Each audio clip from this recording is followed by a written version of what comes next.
Titanic জাহাজ কি শুধুই বরফের পাহাড়ের ধাক্কায় ডুবেছিল, নাকি এর পেছনে লুকিয়ে ছিল ৩,০০০ বছরের পুরনো এক ভয়ঙ্কর অভিশাপ? আজ এমন এক সত্য জানাবো যা ইতিহাস বইয়ে লেখা নেই।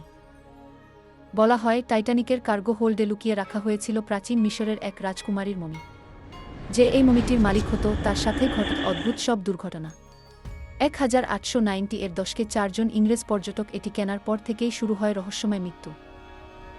বলা হয় 1912 সালে এক আমেরিকান সংগ্রাহক গোপনে এই মমিটি টাইটানিকে তুলেছিলেন।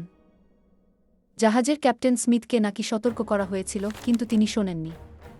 জাহাজ ছাড়া ঠিক ৪ দিন পর যা ঘটেছিল তা আজ পুরো পৃথিবী জানে।